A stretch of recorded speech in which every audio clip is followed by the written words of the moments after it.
Subscriber ஒருத்தர் 30,000 ரூபாய் பட்ஜெட்டில் ஒரு பிசி பில்ட் கேட்டிருந்தாரு. அதாவது இன்டெல்லையும் ஒரு பிசி பில்ட், ஏஎம்டிலையும் ஒரு பிசி பில்ட் இந்த பட்ஜெட்டில். ஸோ இந்த பட்ஜெட்டில் என்னடா பிசி பில்ட் பண்ண முடியும்னு நான் நினச்சிட்டு இருந்தேன். அதாவது பிசி பில்ட் பண்ணாலும் ஐஜிபியு இல்லைனா ரொம்ப ஓல்டு கேம்ஸ் தான் ப்ளே பண்ண முடியும் அப்படின்னு நினச்சிட்டு இருந்தேன். ஆனால் காம்பனன்ஸோட ப்ரைஸ் எல்லாமே செக் பண்ணி பார்த்தப்போ நம்மளால் இந்த PC பில்டில் assassin greet Valhalla, Cyberpunk இந்த மாதிரி கேம்ஸை கூட பிளேயபிள் பிஎஸில் ரொம்ப நல்லாவே ப்ளே பண்ண முடியும். ஸோ ரொம்ப இன்ட்ரெஸ்டிங்காக இருந்தது.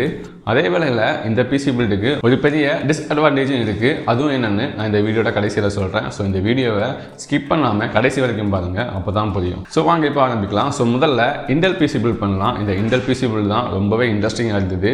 இந்த பிசி பில்ட்லாம் நாம் சைபர்பங்க், அசாசின் கிரீட் வல்ஹல்லா எல்லாம் ப்ளே பண்ண போகிறோம். ஸோ அதனால் இன்டெல் பிசி பில்டுக்கு எந்த காம்பனன்ட் சூஸ் பண்ண போகிறோம்னா, நாம் எங்கள் ப்ராசஸருக்கு இன்டலோட i3 10th gen தான் சூஸ் பண்ண போகிறோம். அதாவது 10105F இந்த ப்ராசஸர் தான். இது 10th gen ப்ராசஸர் தான். 4 core 8 thread 4.4 வரைக்கும் பூஸ்ட் கிளாக், 6 MB இன்லோட ஸ்மார்ட் கேஷ், இந்த மாதிரி ஒரு பேசிக்கான ப்ராசஸர் தான். அதாவது என்ட்ரி லெவல் மிட் ரேஞ்சில் யூஸ் பண்ணலாம். ஸோ என்ட்ரி லெவலுக்கு இந்த ப்ராசஸர் நம்ம சூஸ் பண்ணலாம். ஏன்னா இதோட ப்ரைஸிங் 5,000லேருந்து 6,000க்கு உள்ளே தான் இருக்கும் எப்போவுமே. ஸோ அப்போ நம்ம மதர் போர்டுக்குங்க இதுக்கு ரொம்ப பட்ஜெட் மதர் போர்டுனா H410 இருக்குது. ஆனால் நம்ம இங்கே அதை சூஸ் பண்ண போகிறதில்ல.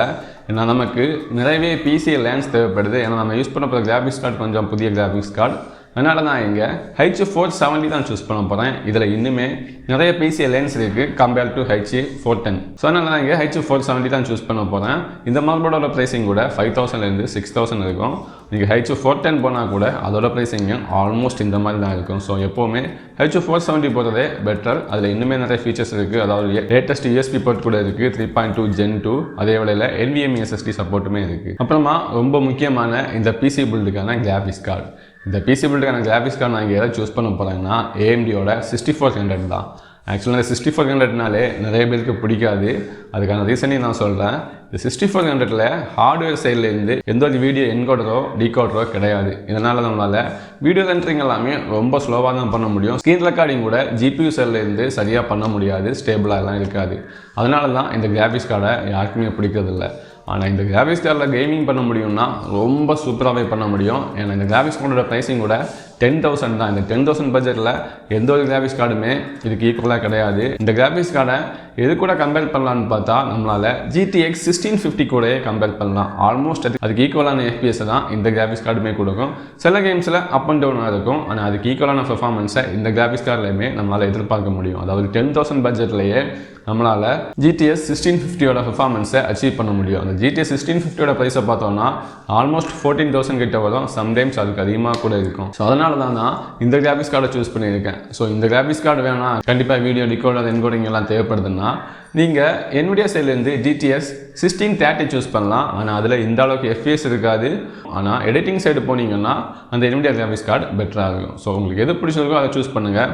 நான் கேமிங் மட்டும்தான் பண்ணுவேன்னா இங்கே AMDயோட RX 6400 தான் பெட்டரான ஒரு ஆப்ஷனாக இருக்கும். இங்கே நான் இந்த பில்டுக்கு அதை தான் சூஸ் பண்ண போகிறேன். ஏன்னா நம்ம பில்ட் பண்ணுறது ஃபுல்லாகவே ஒரு கேமிங் பிசி. இந்த கிராஃபிக்ஸ் கார்டு PC Gen 4க்காக ரெடி பண்ணது. PC Gen 4ல் ரொம்ப பெட்டராகவே ஒர்க் ஆகும்.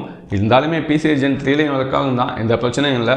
இங்கே ஃபியூச்சரில் மதர் போர்டை நான் அப்டேட் பண்ணும்போது கூட இந்த கிராஃபிக்ஸ் கார்டை தாராளமாக யூஸ் பண்ணலாம். ஏன்னா PC Gen 4ல் சில கேம்ஸில் இது இன்னுமே கொஞ்சம் அதிகமான FPSஐ கொடுக்கும். ஸோ இப்போதைக்கு நம்ம பட்ஜெட்டில் இதுக்கே அதிகமாக FPS கொடுக்குற கிராஃபிக்ஸ் கார்டு இதுதான். அதனால தான் நான் இந்த கிராஃபிக்ஸ் கார்டை சூஸ் பண்ணியிருக்கேன். அதுக்கப்புறமா பவர் சப்ளை. இங்கே நமக்கு 450 வாட் பவர் சப்ளை போதுமானது தான். அதுக்காக தான் பட்ஜெட் 30,000 தான் இருக்குது. அதனால் இருக்கிறதே லோவண்டான பவர் சப்ளைலாம் நான் சூஸ் பண்ண மாட்டேன். ரொம்பவே மோசமாக போய்டும் அப்புறம் பிசி பில்டு, அதர் காம்பனன்ட்ஸ் கூட டேமேஜ் ஆகிடும். அதனால் ஓரளவுக்கு இருக்கிறதுலே கொஞ்சம் பெட்டரான ஒரு PSUவாக சூஸ் பண்ண போகிறேன். அதாவது டீப்கோலோட PF450 இந்த பவர் சப்ளை சூஸ் பண்ண போகிறேன்.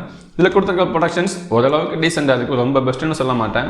ஆனால் இந்த ப்ரைஸ் ரேஞ்சுக்கு நமக்கு வேறு ஆப்ஷன் கிடையாது. இதுவே ஓகே தான், இதையே சூஸ் பண்ணலாம். அப்புறமா கேபினெட் நம்ம ரொம்ப எல்லாம் காசு ஸ்பெண்ட் பண்ண முடியாது. இங்கே நம்ம கேபிள் மேனேஜ்மெண்ட்டும் ஓரளவுக்கு பார்க்கலாம். ஏன்னா இது ரொம்ப மிட்ரேஞ்ச் CPU தான். இதுக்கு எல்லாமே ஸ்டாக் கூலரே போதுமானது தான். அதனால் எக்ஸ்ட்ரா கூலிங் எதுவும் பெருசாக தேவைப்படாது.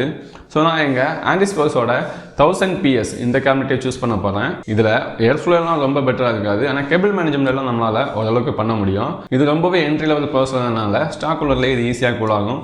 அப்படி உங்களுக்கு இன்னும் எக்ஸ்ட்ரா கூலிங் தேவைப்படுதுன்னா நீங்கள் ஃபியூச்சரில் கொஞ்சம் எக்ஸ்ட்ரா காசு போட்டு ஒரு ஏர் கூலரை போட்டாலே போதும். இது ரொம்ப ஈஸியாக ரன் ஆகிடும். அப்புறமா RAM இந்த ப்ராசஸரும் கூட DDR4 RAM சப்போர்ட் ஆகும். ஆனால் 3200 MHz நேட்டிவாக சப்போர்ட் ஆகுது.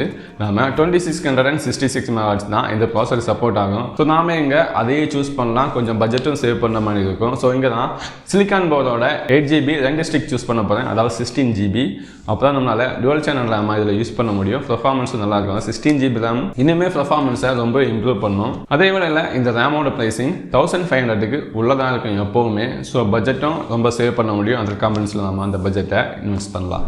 அப்புறமா ஸ்டோரேஜ் கண்டிப்பாக நம்ம NVMe SSD தான் சூஸ் பண்ண போகிறோம். இந்த மதர்போர்டில் NVMe SSD சப்போர்ட்டுமே இருக்குது. ஆனால் Gen 3 ஸ்பீடில் தான் இருக்கும். Gen 4 போகிறதுல எந்த ஒரு யூஸுமே கிடையாது. அதே வேளையில் இது எடிட்டிங் பிசி கிடையாது. கேமிங்க்கு Gen 3 போதுமானது தான். ஸோ நான் இங்கே A-Dataவோட ஸ்வாட் ஃபிஷ் சூஸ் பண்ணுறேன். அதுதான் கொஞ்சம் லேட்டஸ்ட்டான NVMe SSD, ரொம்ப ரிலையபிளாக இருக்கும். இதோட ப்ரைஸிங் 2600 2800 வரைக்குமே இருக்கும். கொஞ்சம் மாறி இருக்கும். ஸோ இப்போ ஓவரால் இந்த பிசி பில்டோட ப்ரைஸிங் பார்த்தீங்கன்னா 32,000 வந்துடுச்சு. ஸோ நான் 30,000 தான் சொல்லியிருந்தேன். ஆக்சுவலாக இந்த பிசி பில்டோட ப்ரைஸிங் 30,000 33,000 இதுக்குள்ளே எப்போவுமே சேஞ்ச் ஆகிட்டே இருக்கும். நான் ஃபஸ்ட் டைம் பில்ட் பண்ணப்போ இதோட ப்ரைஸிங் 30,000 இருந்தது. இப்போ 32 ஆகிடுச்சு. மேபி நாளைக்கு 29 கூட ஆகலாம், சொல்ல முடியாது. ப்ரைஸிங் டெய்லி கொஞ்சம் அப் அண்ட் டவுனாக தான் இருக்கும். ஸோ இப்போ நம்ம காம்பனன்ட்ஸ் எல்லாம் சூஸ் பண்ணிட்டோம். இப்போ கேமிங் பண்ணி பார்க்கலாம். ஆக்சுவலான கேமிங் பெஞ்ச்மார்க். இப்போ cyberpunk பார்த்தீங்கன்னா 30 APS 40 APS கிட்ட இருக்கும். ஸோ இந்த APSம் பிளேயபிள் தான், எந்த பிரச்சனையும் இல்லை இன்னும் இதுக்கு மேலே FPS உங்களுக்கு வேணும்னா நீங்கள் ரெசல்யூஷனை கொஞ்சம் கம்மி பண்ணீங்கன்னா உங்களால் தாராளமாக இன்னுமே அதிகமான FPS அச்சீவ் பண்ண முடியும். அதாவது இப்போ நம்ம 1080p லோ செட்டிங்ஸில் ட்ரை பண்ணிட்டு இருக்கோம். இதுவே நீங்கள் 720p லோ செட்டிங்லன்னா உங்களால் ஆல்மோஸ்ட் 60 APS கிட்ட அச்சீவ் பண்ண முடியும், எந்த பிரச்சனையும் இல்லாமல்.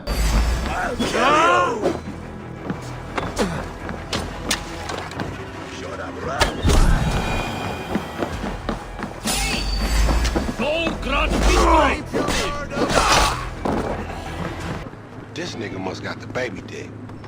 Yeah, and all this shit paid for with bad credit. Like that?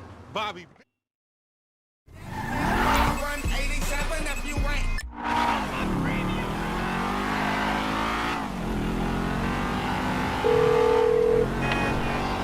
Right up here, homie. I'm about to go nice and slow. I'm sorry, fool. Shit.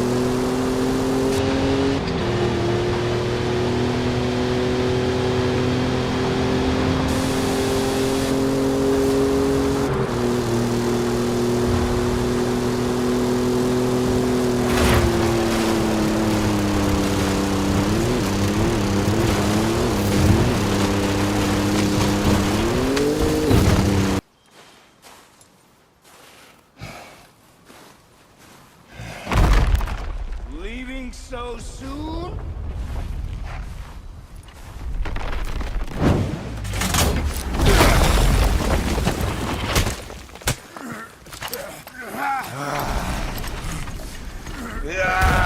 When Odin sent me here, I just needed answers, but you had to act all proud. Throw whatever you have. So இப்போ எல்லாருமே gaming benchmark பார்த்துருப்பீங்க. அதாவது இந்த 30,000 PC பில்டில் இதால் எல்லா AAA டைட்டில்ஸுமே handle பண்ண முடியும். அதுக்காக பெஸ்ட்டுன்னு சொல்ல மாட்டேன், ஆனால் நம்மளால் எல்லா AAA டைட்டில் கேம்ஸுமே ப்ளே பண்ண முடியும். ஸோ அப்புறமா நான் வீடியோ ஸ்டார்டிங்கில் சொல்லியிருந்தேன் இந்த பிசி பில்டுக்கு ஒரு பெரிய டிஸ்அட்வான்டேஜ் இருக்குன்னு. அந்த டிஸ்அட்வான்டேஜ் என்னென்னா அப்கிரேட் தான், அதாவது ஃபியூச்சர் ப்ரூஃப். நாம் எங்கள் 10th gen ப்ராசஸர் யூஸ் பண்ணியிருக்கோம். இதே மதர்போர்டில் நம்மளால் 11th genuக்குமே அப்கிரேட் ஆக முடியும். ஆனால் அதுக்கு மேலே நம்மளால் அப்கிரேட் ஆக முடியாது. அதோட நம்ம அப்கிரேட் ஸ்டாப் ஆகிடும். நம்ம மதர்போர்டு சேஞ்ச் பண்ணுற மாதிரி தான் இருக்கும். அதே வேளையில் பிசி ஜென் ஸ்லாட் கூட பிசி ஜென் 3 தான். நம்மளால் பிசி ஜென் 4 போக முடியாது. அதுக்கும் நம்ம மதர்போர்டு சேஞ்ச் பண்ணுற மாதிரி இருக்கும். பிசி ஜென் 3னா நம்மளால் RTXோட 2060 கிராஃபிக்ஸ் கார்டை யூஸ் பண்ணலாம். நம்ம அதுக்கேற்ற மாதிரி ப்ராசஸர் அப்கிரேட் பண்ணோம்னா.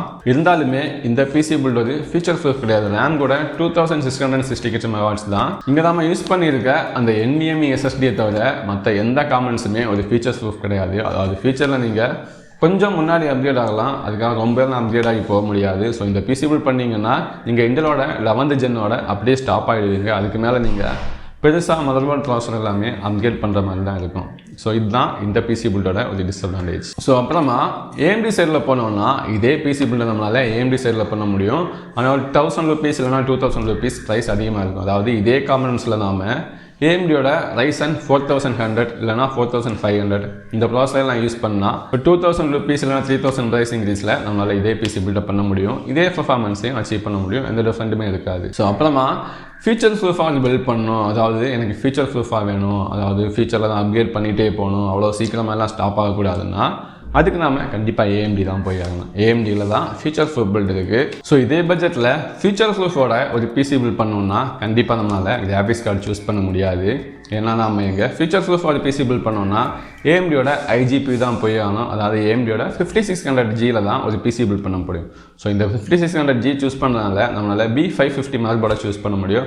ஏஎம்டி ரைசனில் 5 சீரிஸில் X சீரிஸ் ப்ராசஸருக்கு கூட அப்டேட் ஆகலாம். இதில் PC Gen 4 ஸ்லாட் இருக்கிறனால நம்மளால் லேட்டஸ்ட் கிராஃபிக்ஸ் கார்டுக்கு யூஸ் பண்ணலாம். அதாவது மினிமம் ஒரு 6600 XT ஏஎம்டி சைடில் யூஸ் பண்ணோம்னா எல்லா AAA டைட்டில் கேம்ஸுமே 1080p நம்மளால் ஹை செட்டிங்கில் ப்ளே பண்ண முடியும். ஸோ அந்த மாதிரி இந்த பில்ட் ஒரு ஃபியூச்சர் ப்ரூஃப் பில்டாக இருக்குது. மற்ற இன்டெல் பில்டு நம்மளால் ஃபியூச்சர் ப்ரூஃப் பண்ண முடியாது. ஆனால் எல்லா AAA டைட்டில் கேம்ஸுமே நம்மளால் ப்ளே பண்ணி எக்ஸ்பீரியன்ஸ் பண்ண முடியும். ஆனால் வருங்காலத்துக்கு எந்த ஒரு ஃபியூச்சர் ப்ரூஃப்மே கிடையாது. ஸோ 30,000 பட்ஜெட்டில் உங்களுக்கு எது தேவைன்னு நீங்கள் தான் சூஸ் பண்ணி ஆகணும். அதாவது கிராஃபிக்ஸ் கார்டோட இருக்கிற எல்லா கேம்ஸுமே ப்ளே பண்ணுற மாதிரி ஒரு பில்ட் வேணுமா, இல்லை ஃபியூச்சரில் இன்னுமே அப்கிரேட் பண்ணி ஒரு நல்ல ஒரு கேமிங் பிசி பண்ணுற மாதிரி ஒரு பில்ட் வேணுமா அப்படிங்கிறத நீங்கள் தான் சூஸ் பண்ணி ஆகணும். ஸோ இந்த மாதிரி உங்களுக்கு ஏதாவது பிசி பில்ட் வீடியோ வேணும்னா கமெண்ட்டில் கேளுங்க. இல்லைனா பிசி பில்ட் ஏதாவது டவுட் இருந்துச்சுன்னா அதையும் கமெண்ட்டில் கேளுங்க. கண்டிப்பாக நான் வீடியோ போடுறேன்.